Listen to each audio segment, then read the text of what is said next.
안녕하십니까. 오늘은 이 산상수훈에서 예수님께서 이렇게 말씀하신 심령이 가난한 자는 복이 있다. 그들은 하늘나라가 그들의 것이다. 또 애통하는 자 복이 있나니 그들은 위로를 받을 것이다. 애통하는 자를 우리 함께 묵상해 보겠습니다. 애통하는 자가 복이 있다. 애통이라고 하는 것은 슬픔으로 고통을 받는다는 소리잖아요.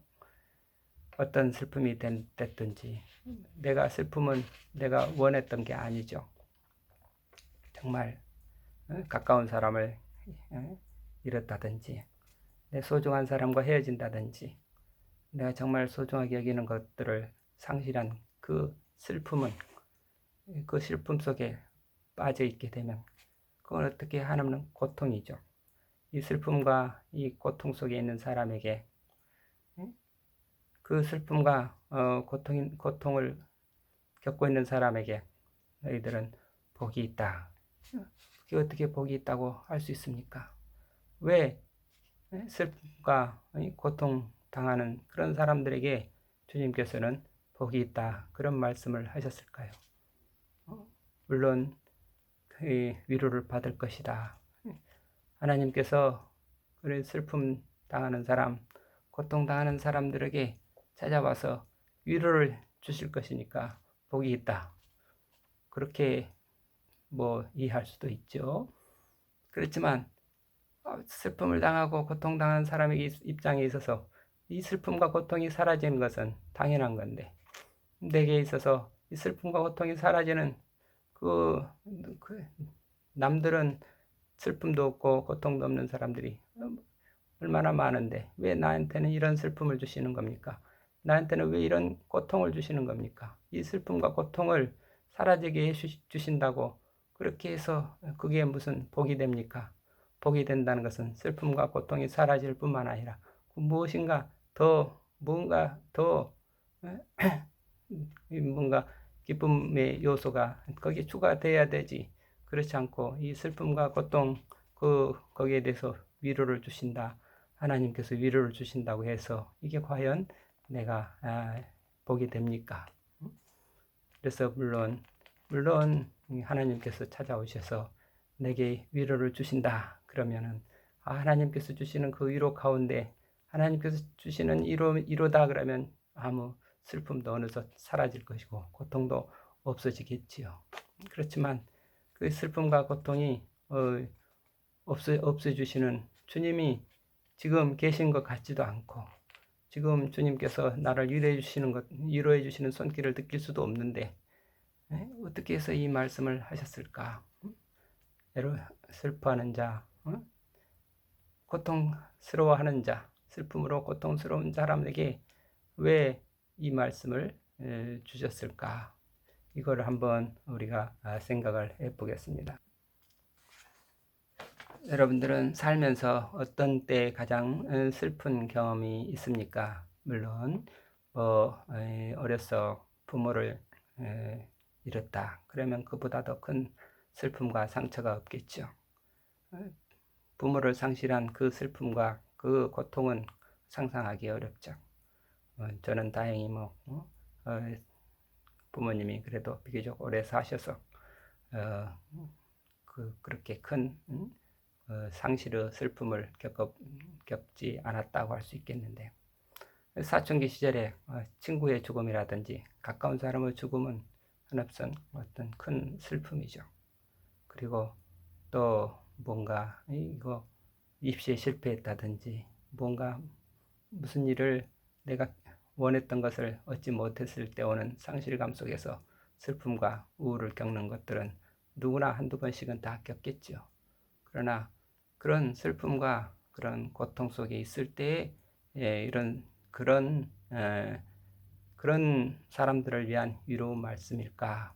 이게 그런데 일단은 이 슬픔에도 이 두 가지가 있다고 하는 것을 성경 말씀을 통해서 알 수가 있겠습니다. 고린도 후서 7장 10절을 함께 읽어보겠습니다. 고린도후서 7장 10절 하나님의 뜻을 따라서 겪는 상심은 회개할 마음을 일으켜 구원에 이르게 합니다. 이것을 후회할 사람이 어디 있겠습니까? 그러나 세속적인 상심은 죽음을 가져올 뿐입니다. 이렇게 하나님의 뜻에 따른 슬픔이 있고 또 세속적인 슬픔, 이렇게 두 가지를 나눴어요. 하나는 진리의 슬픔이라는 것이 있고, 하나는 뭐예요? 역정에 따른 슬픔이 있다. 이렇게 두 가지로 나눌 수 있겠습니다. 그래서 예수님의 그 산상수훈 말씀, 애통하는 자, 이것을 하나님의 뜻에 맞게 하나님께서 일으켜 주시는 그 애통, 슬픔과 고통, 그 하나님의 뜻에 따라서 일어나는 슬픔과 고통이기 때문에, 그건 뭔가 그러면 나 자신을 볼 때 내가 얼마나 하나님 앞에서 죄인인가, 내가 정말 얼마나 하나님 앞에서 불충하고 여러 가지로 죄악투성인지, 나 자신이 한없이 못나고 부끄럽고 그런 수치스러운 그 나 자신에 대해서 하나님께서 이 긍휼을, 하나님께서 나를 이렇게 사랑해 주시고 보살펴 주신다. 그런 하나님 앞에서 느끼는 그런 어떤 나 자신에 대해서 느끼는 그 부끄러움 때문에 그 슬퍼하는 그런 것들을 보고 그렇게 자기 자신에 대해서 회개할 마음을 일으켜주는 그런 슬픔, 그렇게 해서 슬퍼하고 애통하는 자. 그래서 이게 회개의 고통과 회개를 일으키는 그런 슬픔과 고통, 그런 사람들에게 하나님께서 찾아와서 위로를 주신다. 구원의 길을 열어주신다. 이렇게 이제 보통 이렇게 보는 거죠. 물론 그렇게 되면 얼마나 좋겠습니까? 그런데 나 자신에 대해서 나 자신의 모습을 바라보고 그 슬퍼하고 애통하고 그래서 회개를 하는 그러한 사람이라면 건강한 사람이고, 그런 사람이라면 사실은 이렇게 뭐 슬픔과 고통이 문제가 안 되지요. 그렇지만 세상에 그렇게 정말 훌륭한 믿음을 가진 사람이 얼마나 되겠습니까? 대부분은 이 세상적인 욕심, 세상적인 슬픔이죠. 세상적인 슬픔에 빠져가지고 괴로워하고 힘든 그런 사람들이 대다수지 않습니까? 그러면 이 말씀은, 예수님의 이 말씀은 그러면 이 세상의 대부분의 사람들에게는 해당되지 않고, 그렇게 꼭 정말 좋은 믿음을 가진 그런 사람들에게만 해당되는 것인가? 저는 그렇지 않으리라고 또 한번 생각을 해봅니다.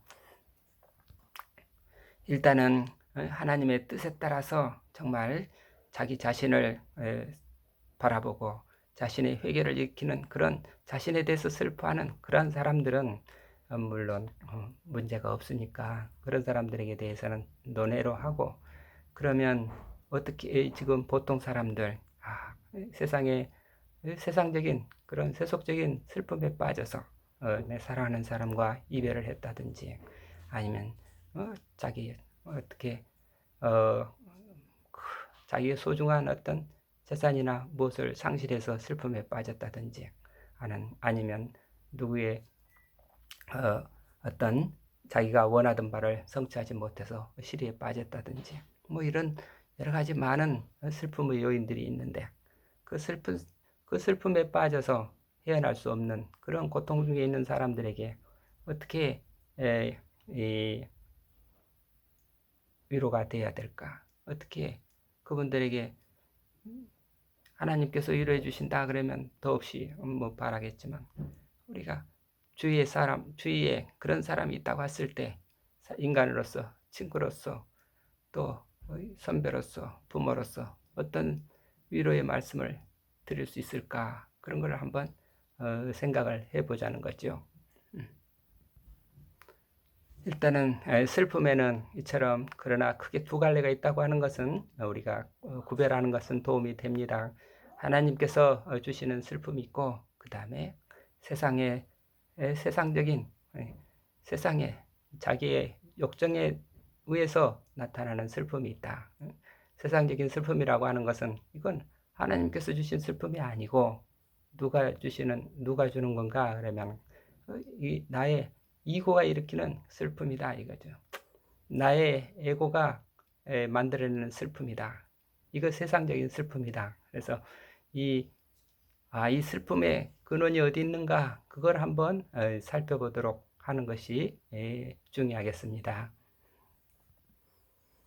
다시 말해서 지금 내가 슬픔과 고통에 빠져 있다 할 때 이 슬픔이 하나님께로부터 온 것인가 아니면 나의 에고로부터 온 것인가, 이 둘을 구별하는 그런 그걸 구별할 수 있는 그런 능력이 있으면 참 좋겠는데, 하나님께서 오는 그 슬픔과 위로, 그렇다 그러면 그거는 내 자신을 바라보면서, 이렇게 내가 나 자신을 바라보면서, 내가 나 자신을 바라보는데 누가 바라보냐면 주님의 마음으로 내가 나를 바라볼 때, 그럴 때 이게 그게 그럴 때는 이게 하나님께서 주시는 슬픔인지 아니면 내가 내 안에서 일으키는 슬픔인지 그걸 알 수가 있는데, 그거를 어떻게 구별할 수 있을까? 일단 슬퍼하는 것은 그거는 자연스러운 거죠. 슬픔이 일어나는데 그것을 억지로 이렇게 억누르거나 외면하거나 회피할 필요는 없죠. 슬픔이 일어나면 내 속에서 슬픔이 일어난다, 슬프다 인정하는 것이 소중하죠. 예수님께서도 슬퍼서 우셨지요. 나사로가 죽었다 그랬을 때 슬퍼서 슬픔으로 눈물을 흘리셨습니다. 그렇지만 예수님께서는 또한 나사로의 죽음을 통해서 하나님의 복음을 전하는 그런 일을 또 하시는 거죠. 그러니 어떻게 누군가 친한 친구가 죽었다 그랬을 때 슬픈 감정이 일어나는 거, 그건 어쩔 수 없는 거죠. 그 감정을 일단은 받아들이는 건데, 그러나 그 슬픔에 빠져서 계속 그 슬픔 속에서 자기의 할 일을 놓친다든지, 계속 슬픔에 잠겨 있도록, 그래서 하게 만드는 그 슬픔 속에서 내가 슬픔을 느끼는 그 순간에 내 안에서 일어나는 생각들을 살펴봐야죠. 내가 이 슬픔을 통해서 나는 지금 무엇을 원하느냐? 이 슬픔 감정 속에 있으면서 내가 슬퍼하는 자기 자신을 바라볼 수 있는 슬퍼하는 자기 모습을 이렇게 객관적으로 바라볼 수 있는 그런 틈새를 우리가 조금 가질 수 있을 때, 그럴 때, 내가 지금 무엇을 놓고 슬퍼하는구나. 내가 그런데 이것을 왜 이렇게 슬퍼하지? 무엇 때문에 내가 슬퍼하는가? 내가 왜 이렇게 슬퍼하는가? 그러면 이 슬픈 상황 속에서 나는 무엇을 원하는가? 이런 것들을 생각해 볼 수 있는 그런 여지가 있어야 되겠다. 그런 틈이 있어야 되겠다. 그래서 관련된 말씀을 한번 찾아보겠습니다. 잠언 14장을 보면 웃을 때에도 마음에 슬픔이 있고 즐거움 끝에도 근심이 있느니라. 이렇게 우리는 슬픔이나 기쁨이나 이런 어떤 감정이 내 속에 일어날 때 그 마음을 들여다볼 수 있는 그런 여유, 그런 틈, 그런 노력이 좀 있어야 되겠다. 그러니까 내가 지금 웃고 있기는 웃고 있지만 이 웃고 있는 내 마음 속에 슬픔이 들어있고, 또 내가 즐거워하고 있지만 즐거움 끝에도 또 근심이 또 있고, 그래서 내 마음 속에는 이런 어떤 그 슬픔, 내가 한참 슬퍼하고 있지만 그 슬픔의 또 마음 속에는 어떤 평안함도 있고 기쁨의 마음도 있고, 내 마음에는 여러 가지 다양한 마음들이 들어있다는 걸 우리가 살펴볼 수 있습니다. 그러니까 우리가 슬픔 가운데서도 그 슬픔 속에 기쁨이 들어있다는 것도 볼 수 있어야 되고, 기뻐하는 가운데도 또 슬픔이 들어있다고 하는 것도 그걸 들여다볼 수 있어야 된다는 거죠. 그런 자기 마음을 들여다볼 수 있는 그런 틈을 벌릴 수 있는 그 틈새를 가질 수 있는 그런 방법이 뭔가 그러면 그때 기도라고 하는 거죠. 기도도 단순한 기도가 아니라 첫 번째는 자기의 슬픔을 그대로 인정하고 나는 이렇게 슬픕니다. 그리고 기도하는 거는 하나님 아버지, 내가 이런 일로 내가 지금 이 슬픔에 처해 있습니다. 내가 한없이 슬퍼서 힘듭니다. 고통스럽습니다. 이것을 다 하나님 앞에 그대로 내려놓고 인정을 하고 이렇게 아뢰는 거죠. 하나님은 긍휼히 여기시는 하나님이십니다. 그리고 내 영혼아 야훼를 찬미하라. 속으로부터 그 거룩한 이름을 찬미하여라. 내 영혼아 야훼를 찬미하여라. 베푸신 모든 은덕을 잊지 말아라. 내 모든 죄를 용서하시고 내 모든 병을 고쳐주신다.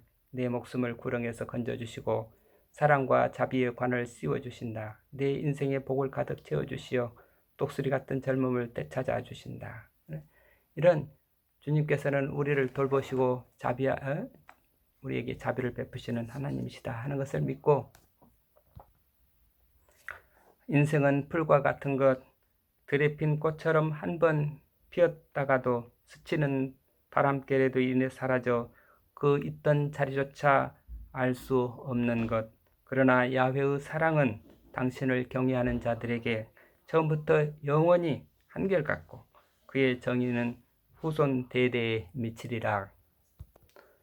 하나님의 자비하심을 믿고 하나님 앞에서 자기의 슬픔과 고통과 어려움을 그대로 다 쏟아놓고, 그리고 그렇게 쏟아놓을 힘이 없으면 그저 하나님의 아들 예수 그리스도시여 저에게 자비를 베푸소서, 이 한 말씀만, 그죠? 하나님, 그 한 말씀도 어려우면 하나님 아버지 한 말씀만이라도 계속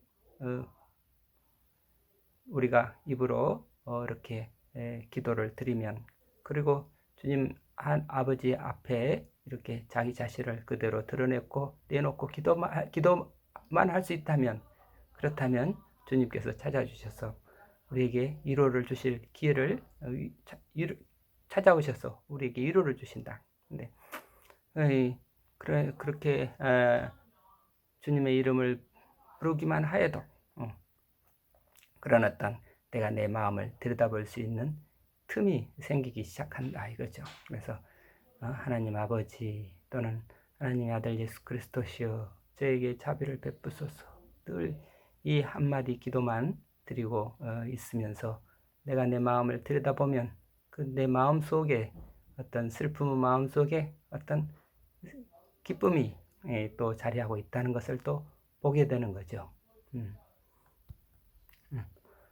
주님, 이 내 사랑하는 이 사람을 데려가지 마소서. 이 사람이 없으면 저는 살 기운이 없습니다. 이 사람은 제가 이 사람과 헤어져서는 도저히 살아갈 자신이 없습니다. 이 사람을 제 곁에 있게 해주세요. 이 사람을 내게서 빼앗아 가지 마세요.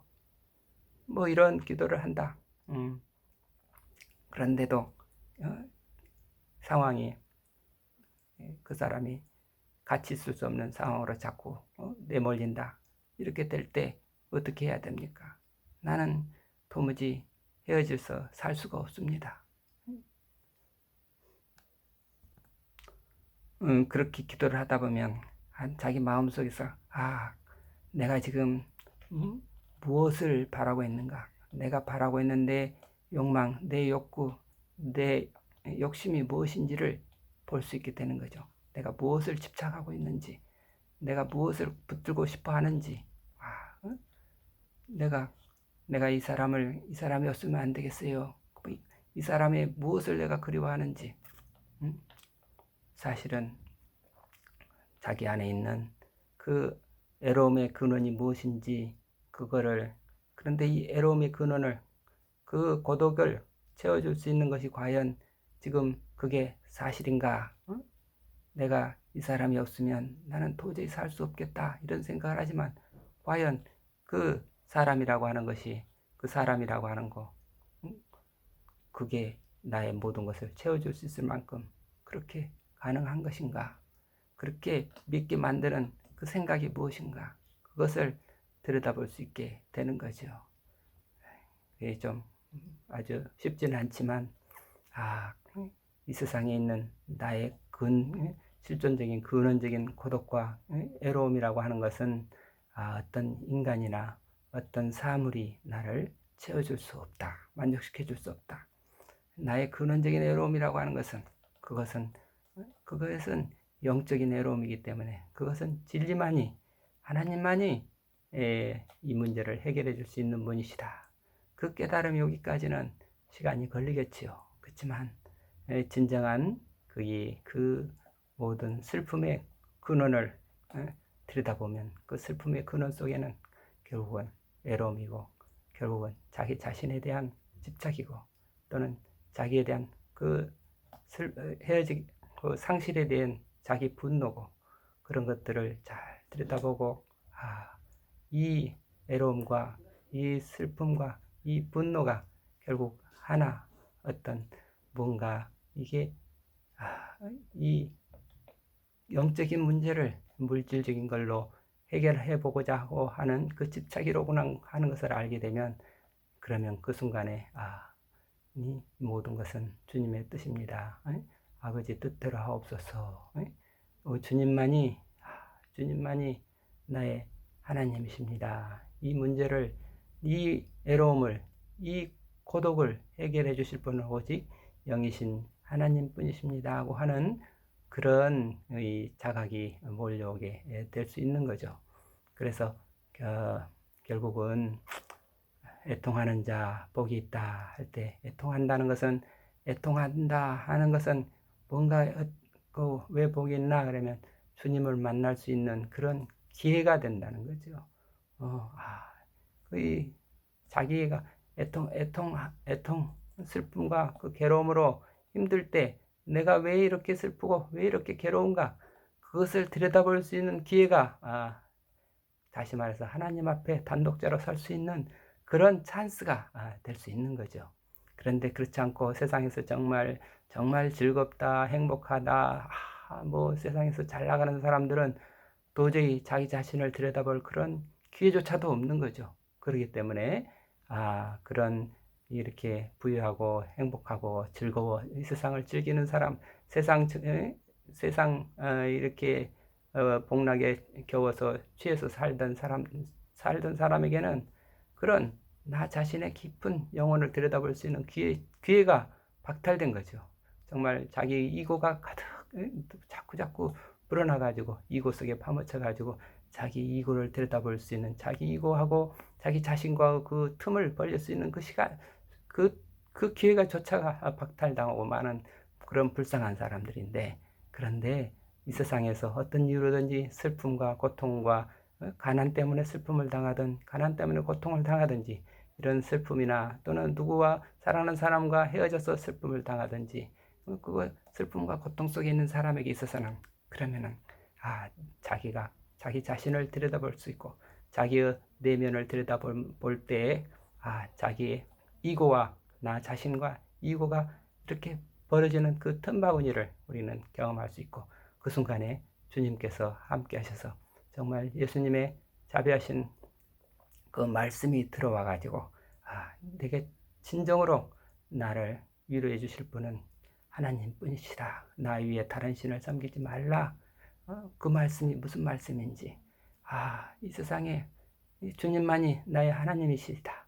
주님만이 나의 구원자이시다. 왜 그런 말씀을 하시는지 하나님 앞에서 단독자로 섰을 때 이 세상에 어떤 부모나 어떤 자식이나 아무리 어떤 연인이라 하더라도 나의 구원자가 될 수 없다고 하는 그 사실을 알 수 있는 그런 기회가 오게 되는 거고 그렇기 때문에 주님의 위로를 받게 되고 그래서 결국 주님의 위로를 받게 되는 그 순간에 모든 슬픔과 그런 고통은 사라지고 기쁨과 평화와 사랑이 가득 넘치게 되는 그런 은혜를 받게 된다. 이렇게 보겠습니다. 이렇게 될 때 여러 가지 성경 말씀들이 다 위로의 말씀으로 어디든지 다 위로의 말씀으로 들어오는 거죠. 너희는 염려를 다 주께 맡겨라. 베드로전서 5장 7절 말씀이고 빌립보서 4장 6절에도 아무것도 염려하지 말고 오직 모든 일에 기도와 간구로 너희 구할 것을 감사함으로 하나님께 아뢰라. 또 이사야서 57장 15절에 보면 내가 통회하는 자와 겸손한 자와 함께 거하나니 이는 겸손한 자의 영을 소생케 하며 통회하는 자의 마음을 소생케 하려 함이라. 그래서 요한복음 14장 1절 예수님은 너희는 마음에 근심하지 말라. 하나님을 믿으니 또 나를 믿어라. 내일 일을 위하여 염려하지 말라. 내일 일은 내일 염려할 것이요 한날 괴로움은 그날에 족하니라. 이렇게 이런 말씀들이 다 하나님의 위로의 말씀이 될 것입니다. 하여튼 우리가 인간에게서 어떤 나의 위로자를 찾지 말고 오직 주님만이 나의 구원자이시다. 주님만이 나의 위로자이시다. 주님만이 나의 인생의 구주시다 하는 것, 나의 하나님이시다 하는 것, 이 말씀이 무슨 말인지, 나 위에 다른 신을 섬기지 말라. 나 위에 다른 신을 두지 말라. 또 너를 위하여 우상을 섬기지 말라. 내게 있어서 이런 헛된 우상 때문에, 그 우상에 대한 집착 때문에 슬퍼하고 분노하고 그리고 괴로워하는 건 아닌지 이런 반성을 해볼 수 있는 그런 기회가 우리는 슬픔 가운데, 고통 가운데 가질 수 있다고 하는 것, 그것이 큰 복이라 하겠습니다. 감사합니다.